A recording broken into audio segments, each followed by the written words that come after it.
าพเจ้ารู้สึกเป็นเกียรติอย่างยิ่งที่ได้ตั้งหน้าให้คณะประธานกองประชุมสมัยสามัญเทื่อที่9ของสภาแห่งชาติครั้งนี้มาแถลงข่าวเกี่ยวกับผลของการพิจารณาบทรายงานของรัฐบาล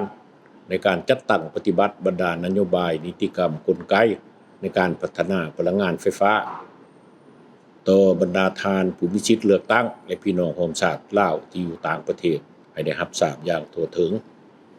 ในเวลากองประชุมภาคบ่ายของวันที่12มิถุนายน2025กองประชุม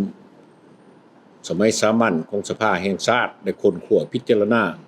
บทรายงานของรัฐบาลเกี่ยวกับการจัดตั้งปฏิบัติบรรดานโยบายนิติกรรมกลไกในการพัฒนาพลังงานไฟฟ้าที่เสนอโดยทานมาลัยทองกรมสิทธิ์รัฐมนตรีกระทรวงอุตสาหกรรมและการค้า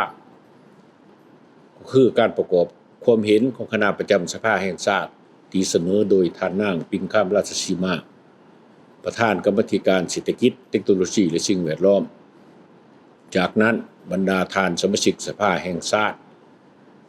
ก็ได้ให้คำซักถามและประกอบความเห็นอย่างกงไปกงมาโดยการวิจัยอย่างลึกซึ้งและมีความรับผิดชอบสูงโดยได้ยกให้เห็นพฤติกรรมตัวจริง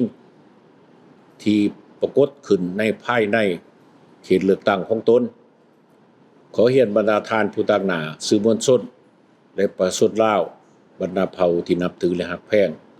ผ่านการประกอบความเห็นของบรรดาทานสมาชิกสภาแห่งชาติ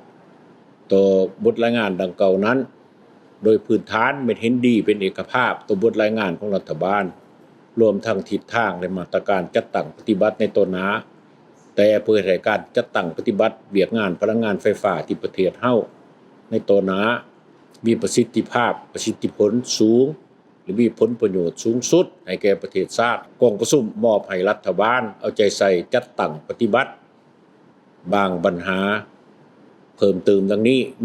1. การพัฒนาพลังงานไฟฟ้าต้องปฏิบัติจิตใจการสร้างเศรษฐกิจเอกราชเป็นเจ้าตัวเอง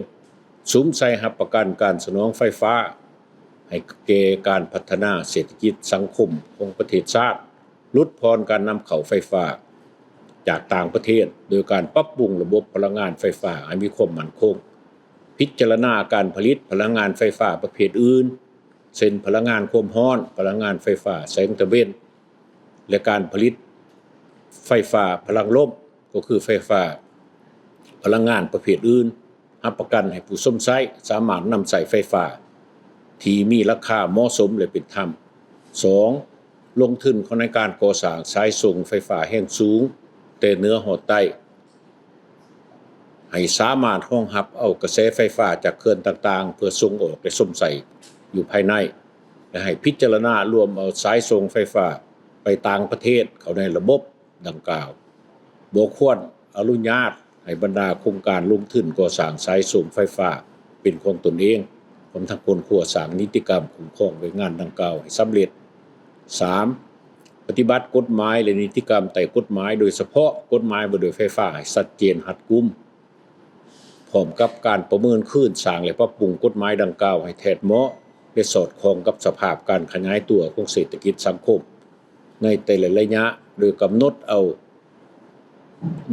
ดบรรจุเอาพลังงานความร้อนพลังงานทดแทนเช่นพลังงานลมพลังงานแสงตะเวน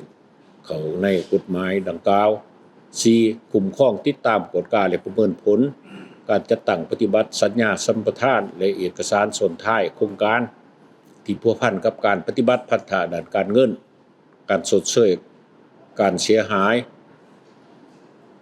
การปลูกป่าทดแทนการฟื้นฟูชีวิตการเป็นอยู่ของประชาชนเพื่อรับประกันให้ชีวิตการเป็นอยู่ของประชาชนได้รับประกัน